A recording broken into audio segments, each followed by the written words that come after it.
And nobody will tell anything in front of you. They'll all say it's very nice. And whatever they say behind your back, it's not your problem. So just show it. So I look at it that way. Bharat Tripathi flips that vision into bold, abstract storytelling. Present the shlokas on canvas. So that was the first thought, it just came to my mind. So when he saw these works, he said, you must show your works. Press conference, I got taken aback, the gallery, but I want, Rajaji's condition was, I want the paintings to be on the wall. No monetary gains. No, I don't have any monetary intention when I'm doing it. If you have a passion for it, I feel you should just follow it. Painting is his passion, and whatever he's doing as a job is his job. Displayed at the book launch of the President of India. How was that feeling? I didn't want to sell, but it was sold out. In today's generation, They will not listen. They will not listen. Yeah, so Nobody then- would listen. What's next? What is coming up in the near future that I can expect?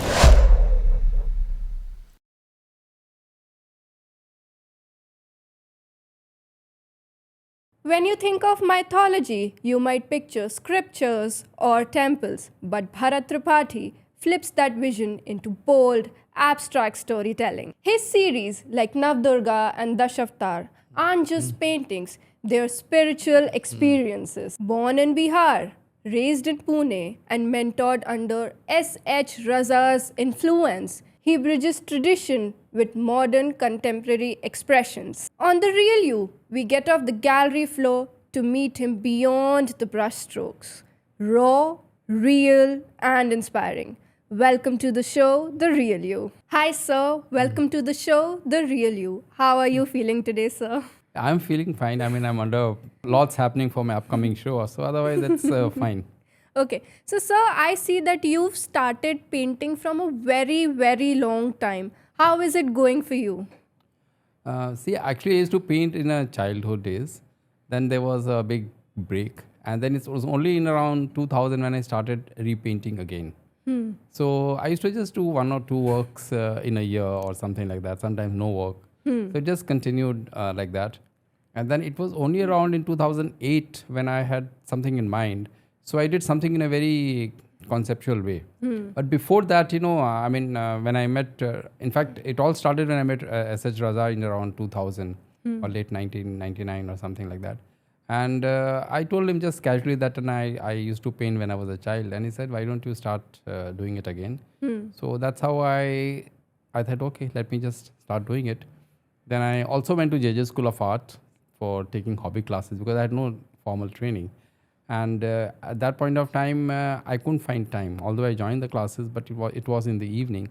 And it was not possible for me to reach the class on time every day. So then again, I just left it. One of the professors from there, he saw maybe he was impressed or whatever. He thought that I'm very sincere about it. So he said, okay, I will give you some private tuitions. So I took some lessons from him to learn the technique. I took about 10 sessions with him on Sundays. And then that's how I learned the technique. And then I started doing the work. And then whenever Rajaji would come, he would see my works every year. He would come to my house. And then basically, he said, you should do more. So after that, I did my first show, which was just by chance. And then I have had 6. So I've had 5 solo shows so far. And the 6th one is really very soon. Wow. So, sir, you just now mentioned that you were under the training of S.H. Raza.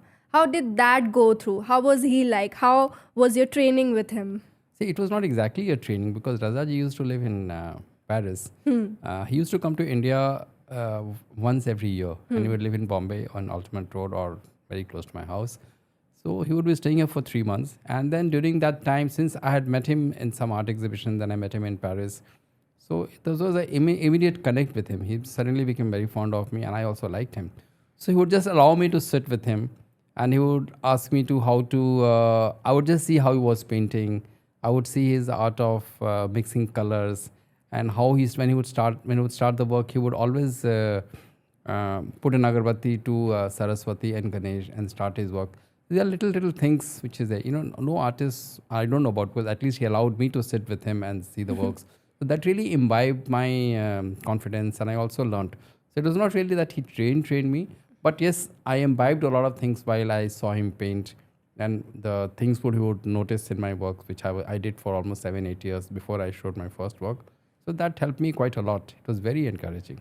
Wow. So, sir, I read about you that you were born in Bihar and then you moved to Pune. Now you're living in Bombay. How is that coming along as an artist? See, it's going to different places definitely makes difference. See, in Bihar, I was only 9 when I left Bihar, and I came to stay in Bombay. I was staying with my sister. I did my first 4 years of schooling in Bihar, which I lived in hostel, and then after that I was in Pune. I used to stay with my sister. I went to Bishop School there, Bishop Swenson's Ferguson. So and then when I joined the civil services, then I've been posted in Bombay. Then I was also in US for a year and a half, and sometime I was in Chennai. So basically, I've been in these 3 places. So the cultural vibes, all these 3 places are different. Bihar, I was just a child. Pune is very culturally rich. So I did imbibe a lot of theatre as well as even arts. Mumbai things like being that. very Yeah, and fast. Mumbai again when I was working here. Then Mumbai again when I came here. Then the theatre and the art was very bustling. So it definitely have a lot of positive influence on me. So something which I just sort of given up to have a career, it got revived again. So it matched with my time being in Bombay. So I'm really, I think I'm really blessed because I grew up in a place where I imbibed the initial things like in Pune. And then even though there was a break for a good amount of years, when I came to Bombay, I got an opportunity to meet people like Razaji and various other artists whom I know personally. So they also guided me. Then I was active in theatre. I used to go to theatre and then I started doing theatre myself. So, it all added up to my creativity side. It was a good fun time for me until that fun continues. All the time that you've also transitioned from one city to the other, did any creativity in your brain struck or you were inspired? Let's say, we have Madhubani in Bihar or something or the other is keep happening, in different cities. Did any creativity struck when you were, of course, making your collection or your art series? Not really. Maybe in subconscious mind, if something must have happened, I would not put that because Bihar itself also is a very culturally rich state. And when I was a child, I didn't even know that Madhubani painting existed. I came to know about Madhubani painting only much later. So maybe the rituals at home, the pujas and all that would happen in my home. My parents were very religious, so maybe that could have something which put the seeds in my mind. That I was also very not ritualistic, but yes, I'm inclined towards spiritualism. Yes. Not also too much, but yes, I am definitely spiritual in my thinking and in my behavior. But again, when in Pune, of course, it was a big exposure because there were art exhibitions. I really did not go too much, but my school gave me a lot of exposure. We were encouraged to do all kinds of arts and crafts. So that is there. That plus, I stayed with my sister. She also encouraged me in different forms of arts besides my studies. So I did get an initially imbibe. I would say it was an imbibed stage. Pune is a cultural city by itself. So it was a lot of thing which could have imbibed myself without knowing it. But when I came to Bombay, then again I consciously, again I was exposed subconsciously. I would appreciate things like that. But it was only when I started painting, then I started thinking in terms of what to do. Like I was initially doing figurative abstracts. Then I started to do that. Let there be some meaning to my painting. Let there be something, if a person sees, it should not just wonder that what I'm trying to say. It should also understand what exactly I'm trying to say. And so that's how, I can say that, just because of my thought process itself, I said I wanted to show something where anybody can correlate and see. So, So, whenever you're creating any art series, do you think and get inspiration, or is it like a random inspiration that strikes your mind and your brain, and then you think like, oh, let me create my art on this series, on this topic? no, I'll just tell you what. This from around 2000 till almost 2008 or so, I was only doing figurative works, abstracts, figurative abstracts. It was a bit geometric, or it could be some random things. I have some with me, most of it is given away. So it was only around but I have been thinking for quite some time. I do Durga Saptashadi, so I have been thinking for quite some time that why not present the shlokas on canvas. So that was the first thought, it just came to my mind. So I selected 9 shlokas and I started each day of my Navratra. I do Durga Puja, so I do 9 days. Since I'm from Bihar, so Bihar, Bengal, Durga Puja is one of the most important festivals. So I picked up 9 shlokas, which were very powerful and which I could express on canvas. And I started each of it on each day of Navratra. So I created these 9 works in a very figurative abstracts. There were elements and things like that. And they turned out to be good. I mean, I thought I did it just because I wanted to do. I didn't do it to show. I did not do it for... I had nothing in my mind. I just did it. And when I showed to some of my friends who are from the art world, they loved the works a lot. They said these are very beautiful and unusual works. So I said, okay, it is. Thank you. When I showed it to Razaji, because every year when Razaji would come, I would show him my works. And he would say, whatever is there, you should do this or you should do that. Just giving a feedback. Just a feedback, very encouraging feedback. So when he saw these works, he said, you must show your works. I said, but Rajaji, that time I was posted in Chennai. I said, Rajaji, I'm not living here. I'm posted in Chennai. Gallery is a big issue in Bombay. How am I going to do? He said, Janab, मैं इसको open करूँगा. So nothing like it. So there were various galleries who were interested in showing my work, but I had only 9 works. So there's a gallery, Hacienda, they used to be Hacienda Art Gallery. The owner was Punita Thakkar. She was very nice, very kind to me, and she said, I will do the show for you. So the show was done. I went back to Chennai since I had work commitments. I just came 2 days before the show, and Punita asked me, Bharat, can you just get a few lines from Rajaji, because we want to give it in the press. So I went and I asked Rajaji, can you just write a few lines, because the gallery owner, she wants to put it in whatever for publicity. He said, I will do a press conference. Now, press conference, I got taken aback, the gallery, but I want Rajaji's condition, I want the paintings to be on the wall. Only then will he be giving. Yeah, no, he will give. He said he will give, but he said, I want him on the wall. So when I told Punita, she said, Arey, why not? I'll just, whatever show was going on, she took the paintings down. She put my paintings up. There were only 9 of them. She put those works, and then Rajaji spoke very highly of me. He gave a press conference, and any media of Bombay which was there, they were all present, and he spoke very highly of me. I'm really thankful to him for that, because that gave me a big launch pad. So that is how my Nau Durga, since technically speaking, Nau Durga is not correct. Nau Durga has a different meaning. But since there are only 9 paintings, I as an artist took the liberty to name is Nau Durga. You always have the creative freedom. So I just gave the name Nau Durga. But Nau Durga in actual sense means something else. But for me, these 9 facets of Durga, I just named it. It all turned out to be a big success. It was really a big success in terms of, I booked the gallery only for 3 days. Friday was opening. Saturday, Sunday, I thought some people will go over, my friends and all will come. Who knows me? Why will anybody come to see my works? I'm not unknown. But it was such a thumping success that Punita herself extended it by 10 days. Oh, wow. I didn't want to sell my works, but there were a lot of pressure to sell. There were a lot of people interested. So after 3-4 days when I decided to sell, everything was sold.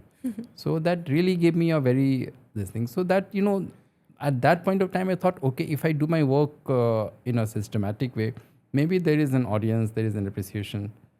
So, and before I could think, the audience themselves, they suggested, okay, after Shakti comes Shiva.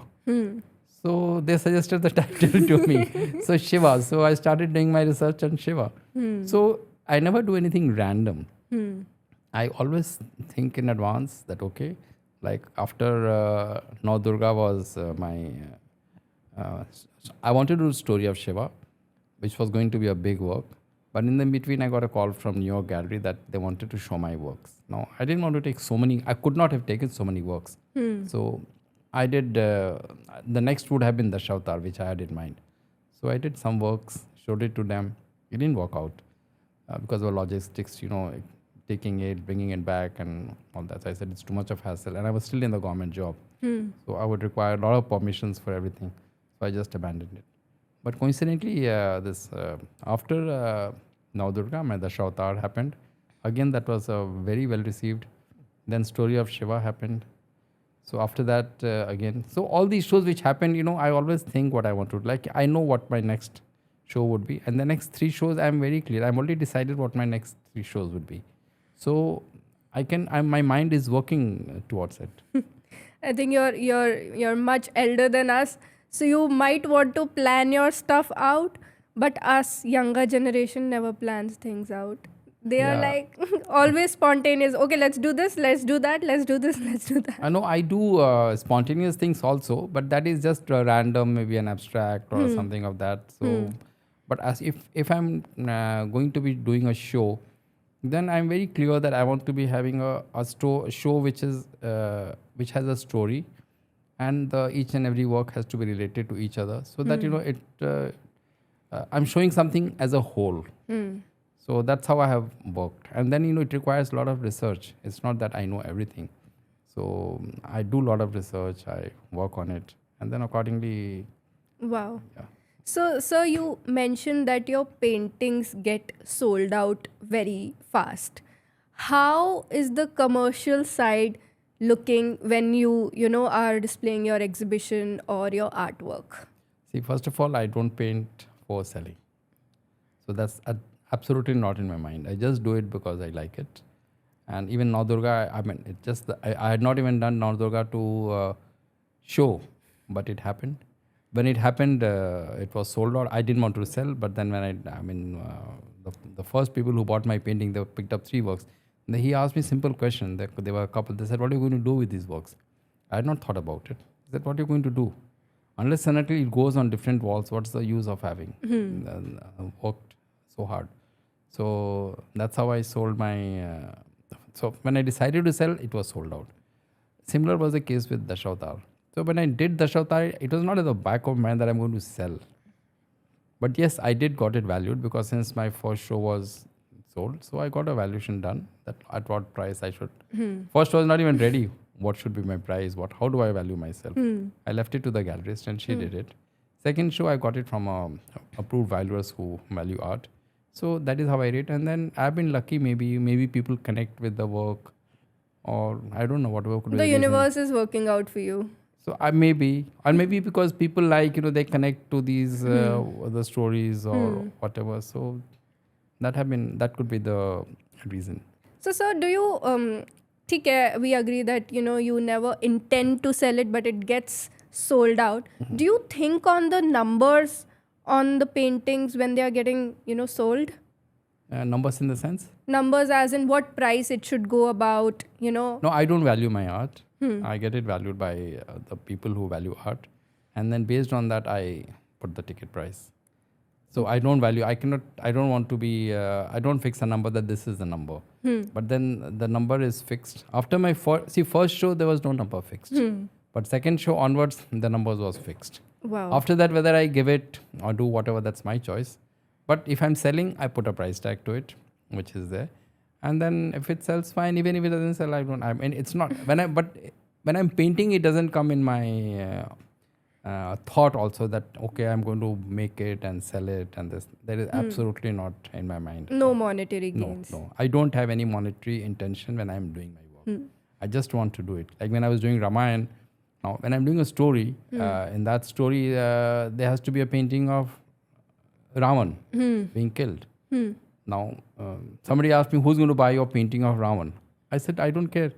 It's Ramayana. Ramayana cannot be complete without Ravan. He has to be there. Whether somebody buys, that's now. I mean, I cannot change the story. Same was the case when I did Agni Pariksha. It's a very important event in Ramayana.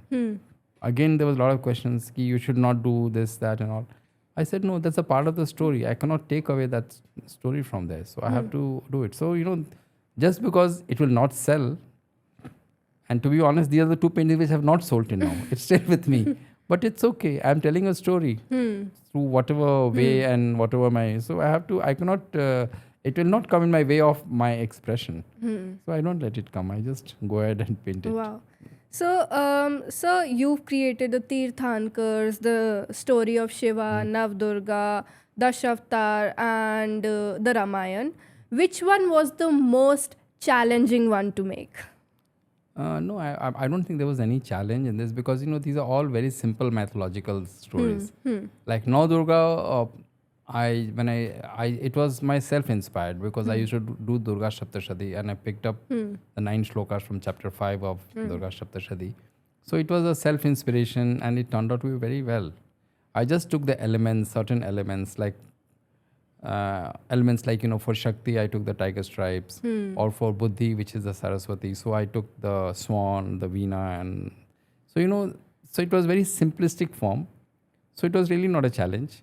When I did Dashavatar, there are 10 avatars of Vishnu, so it's a no-brainer. But yes, what I did was the interpretation of Dashavatar, which turned out to be very beautiful. That's what is highly appreciated, and it is still one of my biggest works till date. When I did story of Shiva, I learned so much. So I cannot say it was a challenge. Yes, there was some challenge to show when I wanted to do Sati, or I wanted to show the Shivling in a particular how in this thing. Then I wanted to say the Shiva making love to Parvati. Now that was a challenge, but I did it. But and I was wondering whether to show, not to show, because people might not, they might get angry at me. But I'm being mentored by Anjali Lamanan. So she goes through my work. She helps me in doing it. She guides me. She tells me a lot of things which I cannot get. I could not have learnt in any art school. So when I'm doing that, so these are very minor challenges which come in my way. So it is not a challenge. When I did Tirthankars again, the research when I did it was very, very helpful. There was a lot of I did not know much about Tirthankars. I've grown up in a Jain society. I live in Malabar Hill, where they is surrounded by all Jains. But then I only know that there's Mahavir and the Paraswanath. These are the only 2 Tirthankars whom we know. But I know that there are 24 Tirthankars. So I wanted to differentiate. So the challenge was getting the knowledge, because even around me, people did not know much about it. Even the Jains, many of the Jains did not know. One of my very close friends, I asked him that, what does this mean? So she said she'll ask her Guru Jain. I'm not criticizing anyone, but this is how it is. But my doctor, who is a Jain, he helped me a lot. Another friend of mine, he was my classmate from Bishops. He lives in Detroit. So he teaches Jainism on Sunday in school. Wow. So he helped me quite a lot. Things which I could not understand, why it is like that. So it was, there was no, of course, minor challenges that. Otherwise, the stories are very simple from the mythology I've picked up and I've created. Yes, the challenge you could say is that, I wanted to Ramayana on 8 canvases. I could not do, so I did it on 12. Tirthankar was very set, because there are 24 Tirthankars, I did 24, and there were 24 small ones. Story of Shiva were 85 works, because it was so much to tell, that it was one of my biggest shows till date. So Ramayana, I said then now. So basically, challenges are only when I'm executing something, but not really in terms of my research or things like that. So it's not really. I would not call it a challenge. I think it has been quite smooth sailing till now. You've become a pro at it. No, yeah, maybe I don't know. Yeah. So, how do you blend mythological, I would say traditions with modern aesthetics? Now that you are creating paintings for the modern world, how do you blend those? See, basically, what I do when I do my works, I try to show in a very simple way. Now, for instance, Ramayana is in, when I wanted to do it 8, the Ramayana is divided into 8 chapters, all called Kand. So that's why I wanted to do 8. But somehow I could not fit in, so I increased it to 12. Now, every Kand has a story. Now, if I want to tell you Bal Kand, if I tell you the first chapter, it's quite voluminous. But just one painting, the most important is marriage of Ram to Sita, the breaking of the Dhanush. So what I show on the canvas, breaking of the Dhanush, Ram and Sita is in the background, very subdued. Prominent is the breaking of the Dhanush. Then there is a sacred pyre where they get married. And Sita is in the background, but there's a sindoor right from here till here. Because in Bihar and where Sita is from Mithila, they put sindoor from nose till here. In Nepal also you see the same thing. So these are the most striking thing. Now people loved it because they're just a broken bow of fire and a sindoor on the faded Sita. Wow. When I went to Aranyakan, which is about forest, so again Sita and Ram are in the background, all green, and the Marich is the most important. So the deer which is there, so it was very striking. So when when the present day people, it's not a calendar art, like there's no god. These are all mythology is all gods. But at the same time, I did not put too much of God and things like that on that. I just put the element which tells the story, so that people can Relate to it. to. Connect with Like in Navdurga, when I did Lakshmi, that Ya Devi Sarva Bhuteshu, Lakshmi Rupen Sanstata Namastasya Namastasya Namastasya Namo Nama. This is a shlok in praise of Lakshmi. So what did I show? On half canvas, I showed an owl, which is the vehicle of Lakshmi. Then I showed the lotus. Then I showed the 2 feet of Lakshmi. And then the eyes of Durga and the bindi. So very simple elements. So maybe people, the youngsters or the present people whom when they want to put up in their, I did it from a simplicity point of view, but maybe that appeals to people. to the generation. Yes. So I also want to ask, now that we are talking about this generation, somebody who wants to pursue art, what guidance would you have for them? Or maybe somebody who wants to, get into this industry, what would we, tell them from your perspective, from your experience? See, first of all, it's not an industry. See, art is it's a creative field. So if person is, there is something which is inborn. There are many people, there are many youngsters who are interested in art. I may have been interested in art, but it was overshadowed with the background which we come from, that we want to be, you want to be the breadwinner, we have to make a living. So we were never encouraged. Of course, I did not have that, but I was not encouraged that I should take up art. I was never discouraged from doing art. But that's the similar situation where today's next generation, who the children are, there are very few people who do take up art and they follow it also. So I'm not talking about them. There are people who are passionate about it, but then they have to think that whether it's the right thing, whether I should take up only art and do. So if something is inbuilt in you, if you have a passion for it, I feel you should just follow it. But at the same time, don't leave your studies. Keep that parallel thing. Because today, see, if my painting doesn't sell, I'm not bothered about it. Because when I paint, I've got my reward. If it sells, very good, it's fine. But if it doesn't sell, it's not going to make a difference to me. Correct. But for a person who is completely following, and then if that doesn't sell, then it makes a lot of difference. And because it's a very expensive hobby, the canvas, the paints. Correct. Putting up the show itself is a very expensive affair. So if you follow, you have that, you give time, you follow. If you want to completely leave everything and then follow art, that also is fine, which I did. I was in the civil services. I quit after 22 years to follow art. When I thought that, okay, I want to do art, that's how I quit the service, to do paintings. But then I started getting some professional offers. So I said, okay, why not work in the corporate world as well as pursue it. So at this point of time, the youngsters, I would say, if you're really interested, you should follow. Don't leave it. You should keep a certain part of it in your life, because that will always give you a balance.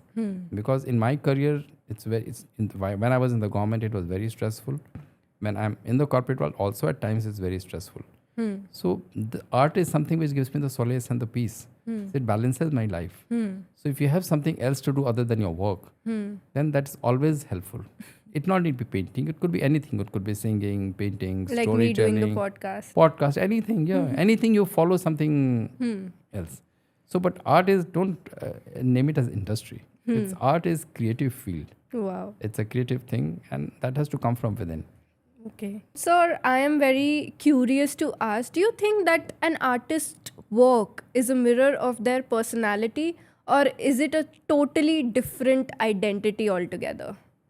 No, I think an artist's work is definitely because once art is a creative part of that person.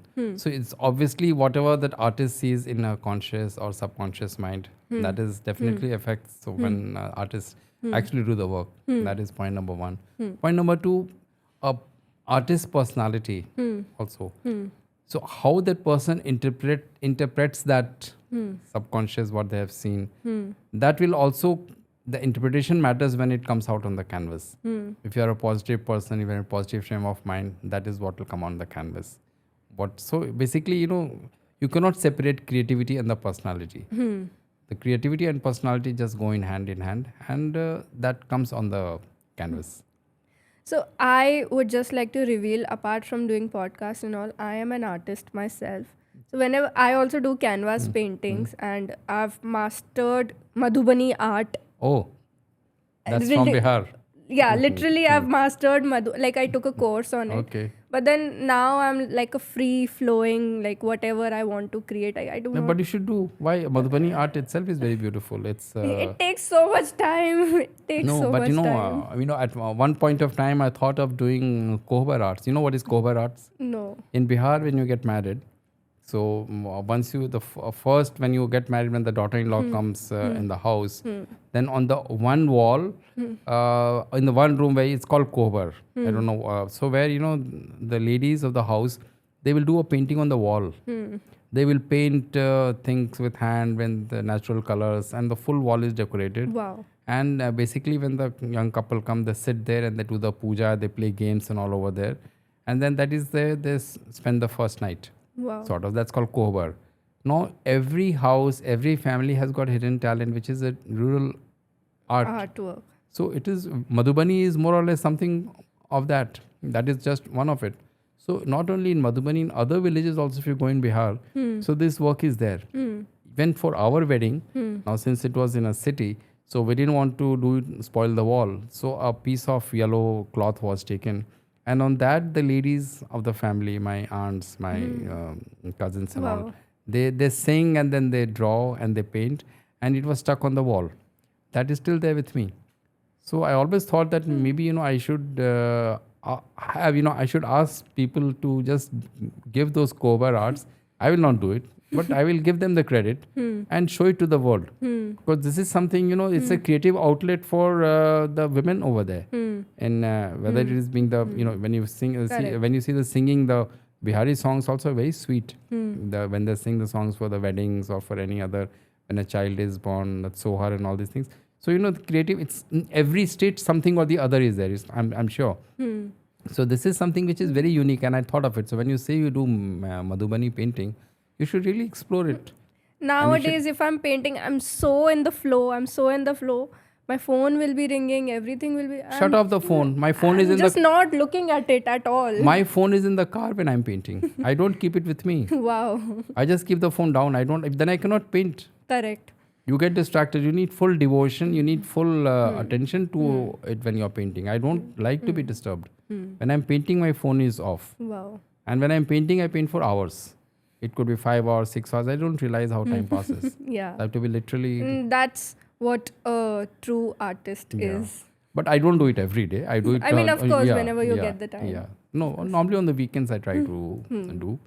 And when a show is coming up, then obviously then I work for a month, 2 months, because then I have to meet a deadline. Yes. But that's fine. That journey itself is very exciting. Nice. Yeah. But you must pursue. Yeah. I will take some feedback from you. Yeah. I will share my work with you, and then we'll see. I didn't know. Then my first, you listen to me. Forget about the 15-year-old. For sure. I mean, let me get some time. Yeah. So, sir, I was very curious to ask that one of your painting of, I think your collection, was displayed at the book launch of the President of India. How was that feeling? No, it was not. Of course, my 2 paintings were there, but it is not my painting itself. In the 150 years of income tax, there was a traveling show. The show was initiated by the late finance minister's wife, Mrs. Pranab Mukherjee's wife. It started from Calcutta, and then it was traveled to 18 cities. So artists from every city, whether who are in the service, there are some artists who also are in the service who are artists, or some people who are working in the government department. They are also artists, paint like me, and also the artists of Bombay. So this show was in Kumaraswamy Hall. So when it came to Bombay, I was curating it. I was in charge of it, and at the same time, some works were selected for this coffee table book. So two of my works were selected for the coffee table book, and similarly from other places also. And then finally it was compiled, and that coffee table book was launched by the President of India. The show culminated in Lalit Kala Academy in Delhi. Wow. And of course, it was a very proud moment. I couldn't go for it because as you enter, my painting was right in front. So what I had done, I had taken a 1 rupee coin. You will ask why? Because I took out from my wallet 1 rupee coin. I divided the canvas into two. Half canvas was white, other half was black, and I put the coin on charcoal, and I named the painting Black or White, we tax it. So maybe that must have caught the attention of my department.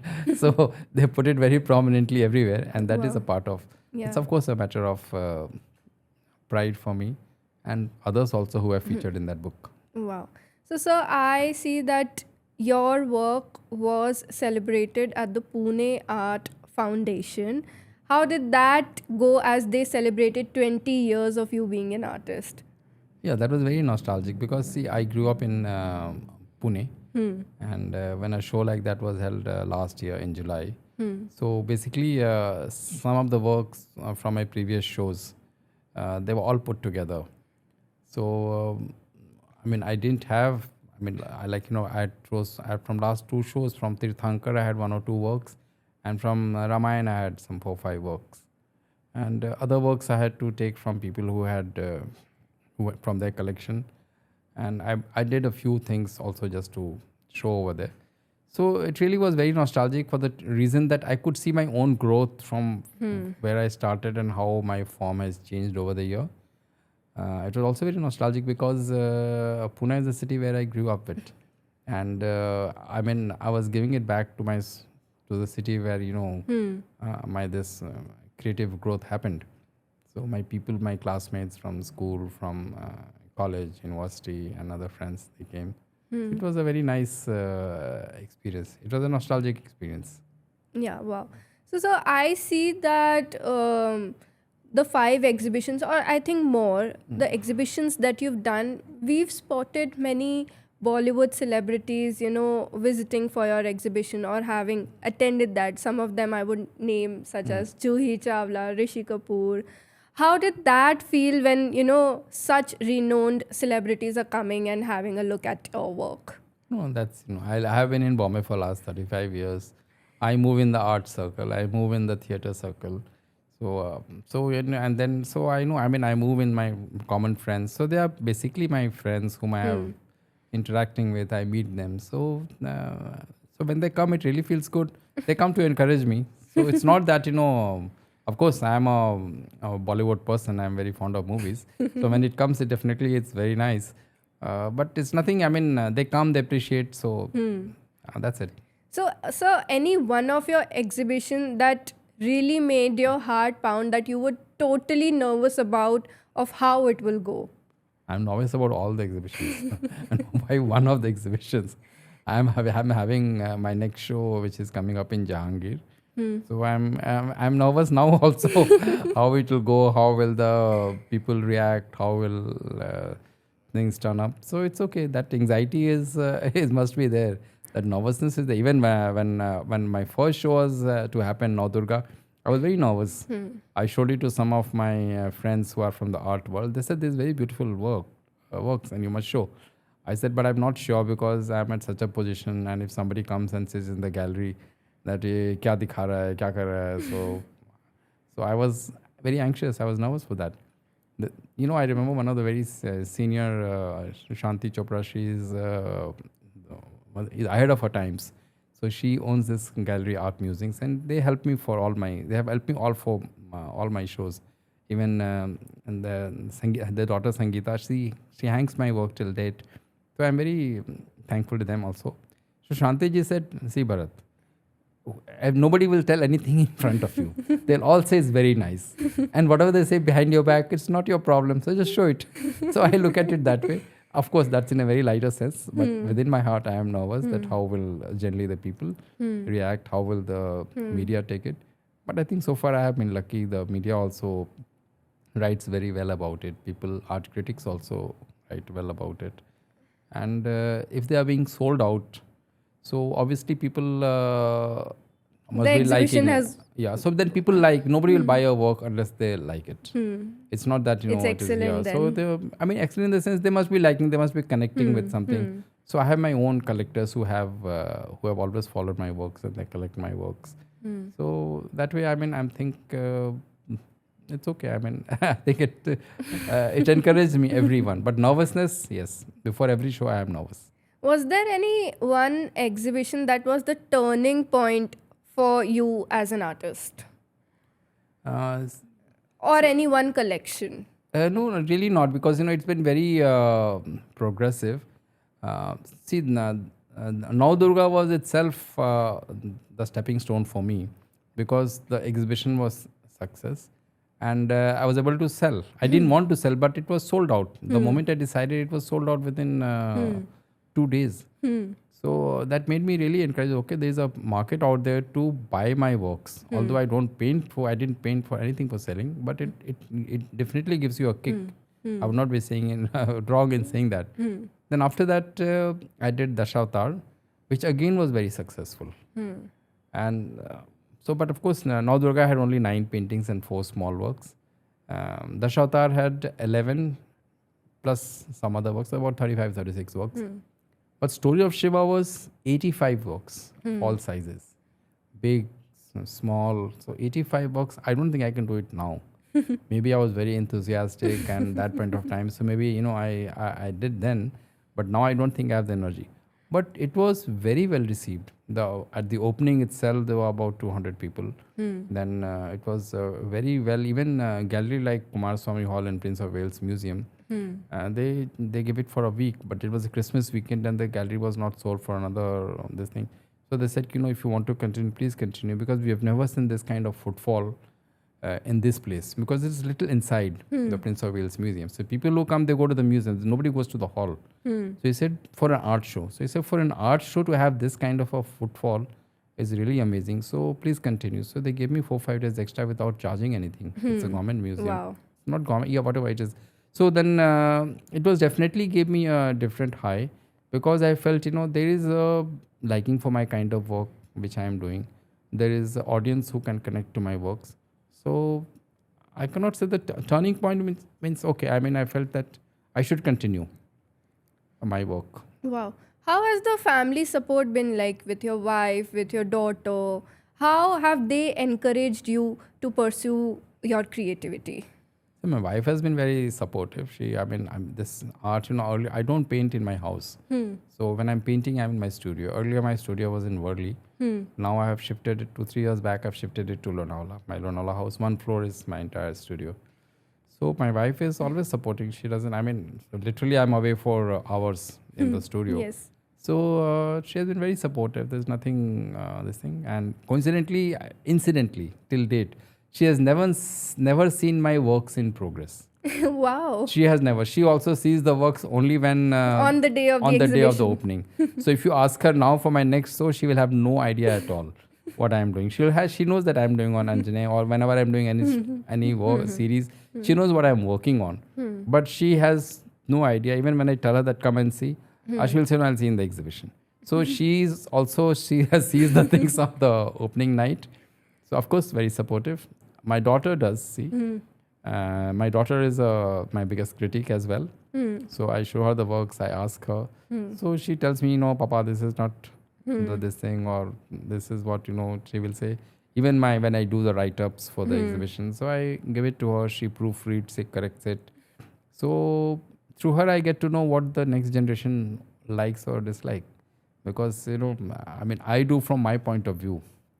Correct. But then her point of view adds a value to my works. So that is, so that way she has been also supporting. Wow. And other family members are there always to encourage in that. That is what I wanted to ask, that, you are painting since decades. Not decades, only 2 decades. Yeah, it's still 2 decades, Yeah, more 2 than decades. one. Yeah. I mean, you get stuck also sometimes, Yeah, I you do know. get stuck. So how do you deal with that process altogether? See, basically, when I was doing my North Durga was a smooth sailing. I did not consult anyone. I just sat in the studio for 6 hours and I just did it. And what came out was, I mean, it was, that's again history. But when I was doing Dashavatar also, I did not have much problem. But when I was doing Story of Shiva, I faced problem in various paintings. When I was doing Sati, I mean, I wanted to show 108 boxes. I've also told in some other interviews also, 108 Shakti Peeths, 108 boxes. So I was really struggling how to do it. And I was not getting through. So somehow I took help of Anjalina Menon ji, and then she told me this is the way you should do it. Then another big work was Ganga. Now, I wanted to show, it was a big canvas. I wanted to show Ganga coming from, I mean, as we see in mythology that, you know, Ganga comes and she comes into the jata of Shiv. So I said, no, why should we entrap her? Ganga is free, she is flowing. So I wanted to show the free flow of Ganga. I didn't want her getting trapped into the jata of Shiv. Suggestive, yes, she's landing on his head and then she goes down. So the whole canvas was almost white and tinge of blue, and Ganga was free flowing here. So what I had done in Ganga, I had put a blouse to her. I had put, of course, she was wearing a free flowing cloth, but I had put a blouse. So Anjali, she asked me, tell me, Bharat, where did she find a tailor? No, I don't know. I mean, I'm not really trained. So I had no answer. I said, no, but then she said, but then where did she find a tailor? Just answer this question. I said, Anjali ji, now what do I do? She said, I'll tell you how to correct it. So she told me how to correct these things. These are small, small things. Like when I was showing the hand, so my one hand was big, one hand was small. So she said, how can two hands be two sizes? Now these minute things which an established and renowned artist, I mean, she is a legend. So, when they point out, you correct it. My another challenge was when I was doing Dashavatar. In that, one of the paintings I got totally frustrated. I just could not know how to do it. Because it's basically the Vaman avatar, where I wanted to show the head of the Bali Raja and the 3 steps of the Brahmin. I did 2, 3, it just didn't work. Ultimately, I just put the canvas divided into 3 forms. In the middle, I put the yellow and the rest is green, the shank and the chakra. And I walked on the canvas. So I put my feet on the in a plate with red color, and with the help of my staff, I just walked on the canvas. So that is how the 3 steps came. It became one of the most striking paintings. So sometimes the solution is so simple. I mean, that painting has nothing. It's just random this thing, and then my just 3 steps. So it does happen at many times. You don't know how to overcome, but then you find a solution. So, sir, I also wanted to ask basically, what advice would you give to, your 15-year-old self, like when he watches where you are today and how much you've accomplished and what all you've done, or what advice would you give him back then?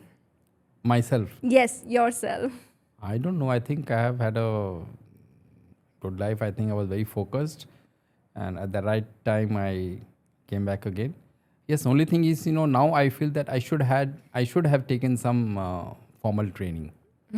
So because I never took any formal training. No, but then in general in life as well, what advice would you give your 15-year-old self, or what would he? No, but my 15-year-old self will not listen to me. Nowadays, the 15-year-old children don't listen. So I don't think my advice will be taken by them. But if I go back for myself, I think whatever I've done. I mean, I have no regrets of something which I have not done.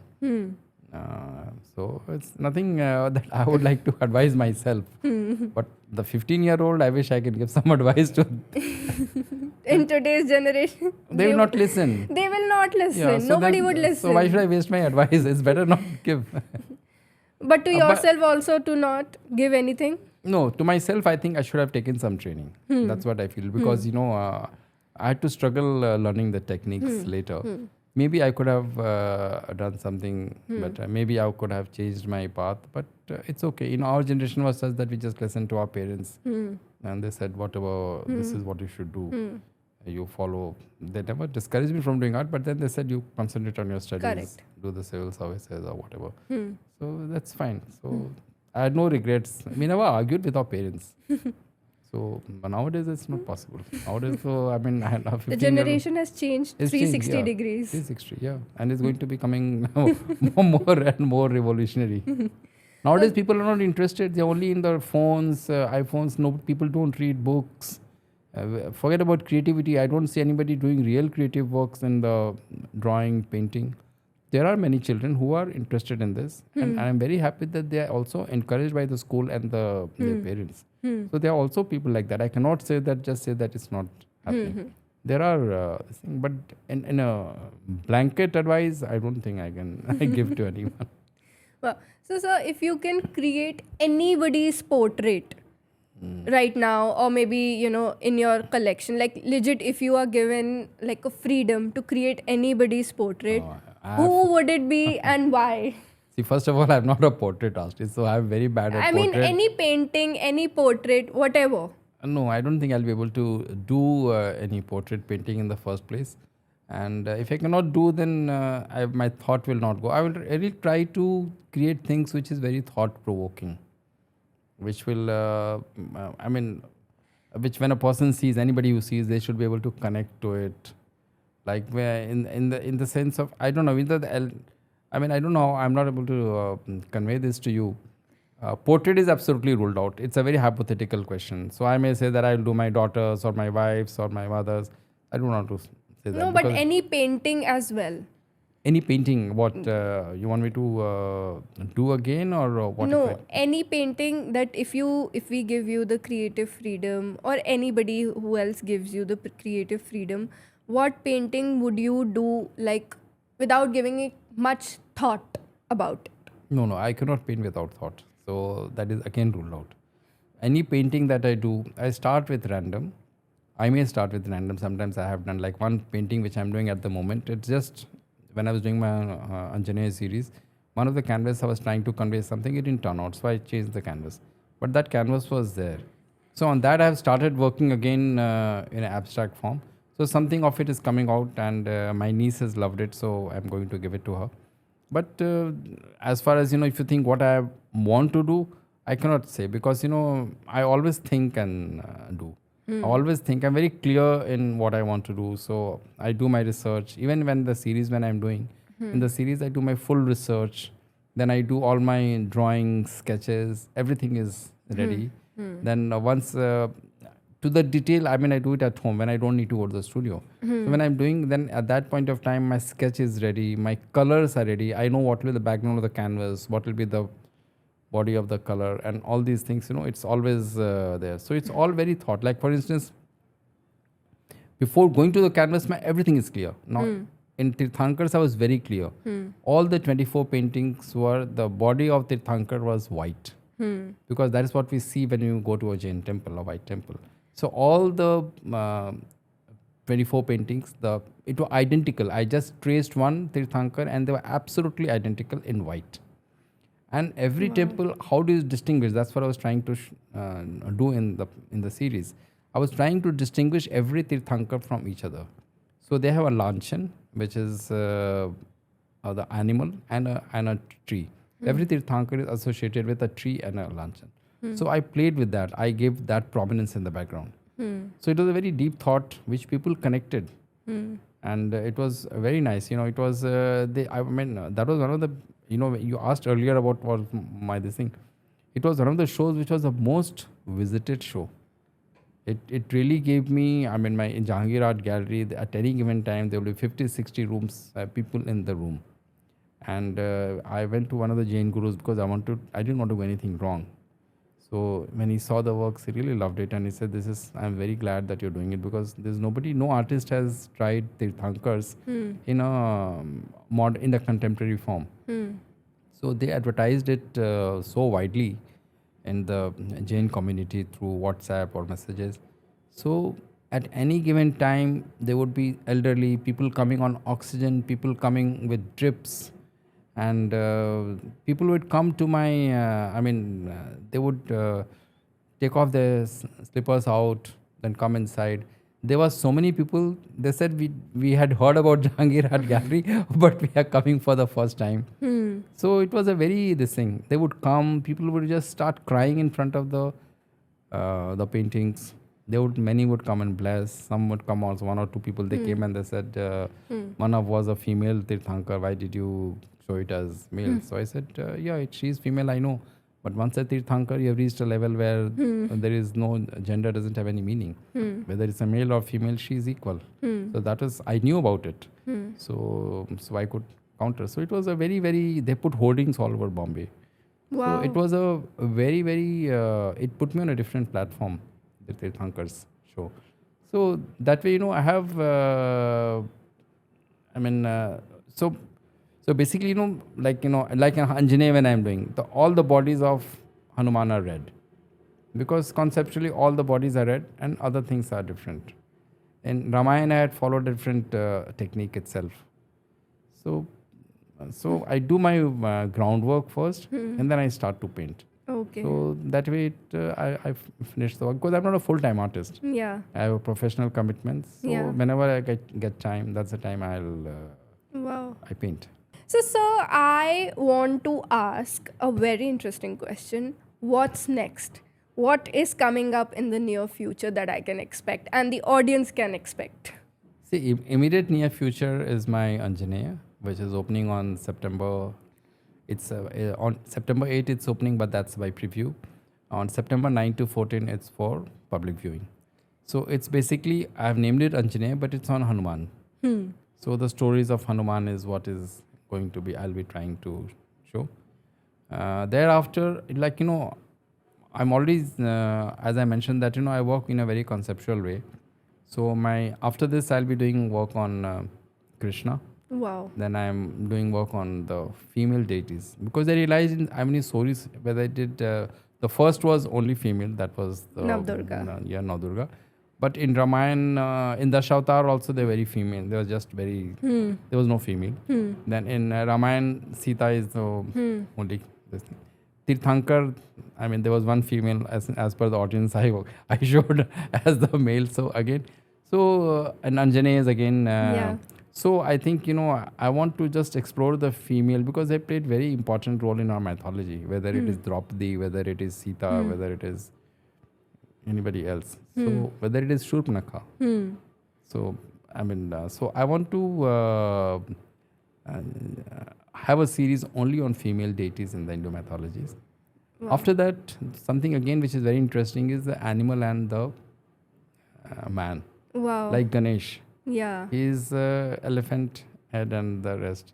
Hanuman is a monkey head and the body of a man. Durga Ma and the tiger. The Narsimha. Yeah. Again, the head of lion and. So I want to explore that.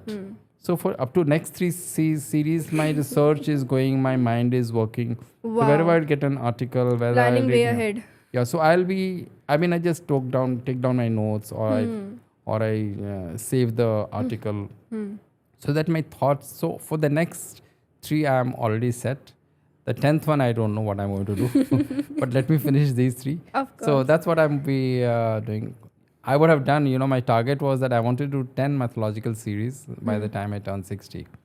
But the show which is coming up, it's taken almost 9 years to complete. Wow. So good 9 years. 9 years, yeah. So Hanuman's number is also 9. And that's what I see on Instagram. So basically, so this has taken a very long time because there were a lot of ups and downs, I lost my parents and my father in 16, mother in 2018. So whenever I would start, something would happen. Then COVID came. Everybody's lives 2 years gone. Then I got COVID, so I was not well for almost 2 years. So this, I don't know, it has taken 9 years to reach. Wow. But nevertheless, now I'm back. So once I show this, then I'll start working on the others. Could you let us know more about your recent exhibition that is coming up, Anjaneya? See, Anjaneya is basically, I've taken, Hanuman is one of the most loved character in the Hindu mythology. Anywhere you go, you'll see so many Hanuman temples. And Hanuman Chalisa, Sundar Kand, all these, we have grown up listening to them. Even now, I listen to Hanuman Chalisa every day, every Tuesday. Then many times I chant also. Then Hanuman Chalisa is always with me. Then Sundarkand every Saturday is a must. It's one of the most beautiful kands in Ramayana. I mean, I know many of the verses by heart. So I wanted to dedicate this Hanuman series, entire series for Hanuman. Wow. We have a village. My father, where ancestral where we belong to, my father had constructed a Hanuman temple, so which I am running now. So there was a different connect, and even otherwise, if you see in India, there are so many Hanuman temples. Tuesdays, Saturdays, people go there, and there are so many stories associated with him. So I thought, let me dedicate one series only to him. So there are 12 works of Hanuman, and there are 15 small works. Wow. So that will convey broadly. I've taken the important aspects from his life. Are you excited? Yeah, I'm excited now and nervous as well, both. Of course. Yeah. So, sir, how well do you spiritually connect for all your collection that you've made till now? Yes, I do spiritually connect because when you read through the mythology, it's not only about the story that we read. There are a lot of deep meanings beneath every story, every character. So to explore that and then to bring it on the canvas, it's a very tough job. It's not that easy. So I try to do it, and so when I'm doing it, I feel very. Every canvas I can tell a story. I can talk for Hours and hours. Not hours and hours, but yes, I can speak quite a lot about it. So on the canvas, you'll just see few elements and a few figure or few colors and strokes. But when I tell what is behind it, what is after, what is before, what is after, what led me to make that story, it is very different. So that way, when I'm doing, it is very spiritual. Like when I'm doing Hanuman, I just have the Hanuman in my mind. When I was doing Shiva, I was just, when I'm doing, I do Om Namah Shivaya is what I keep on chanting. It's in my full concentration. So that way, it is, I think maybe that adds to the spirituality, to the painting. As such, I get very deeply connected with the paintings. And another thing I can share that when my paintings, they finally are, I live with them. Like Hanuman, I live for 9 years. Other paintings, maybe 1 year, 2 years, whatever. When I'm doing, so I'm doing on a daily basis or sometimes weekends, whatever. Such a good thought to live with your paintings. So I get very emotionally connected. And till date, when my paintings are finally framed, packed, and they go for the exhibition, I cry. It just happens. As if, oh, they are going away now, they'll not come back, I'll not see them again. It has happened so every time it happens. I get very emotionally connected. And every time when my painting gets loaded, I suddenly burst into tears. So, but anyway, they go to good walls. That's what I always I mean, wish. of course, they go to good walls and to good houses. Good houses, yeah. Wow. Yeah. So, sir, since you're so senior and you've experienced a lot of things, corporate worlds, government jobs, being an artist, etc., etc., what's the one rule that you live by in life? One strict rule that, keeps you going, that keeps you motivated, and that is non-negotiable for you? I try to remain true to myself, number one. Number two, my professional life is there. So, I have professional commitments. So, I don't want that to be compromised by my artwork.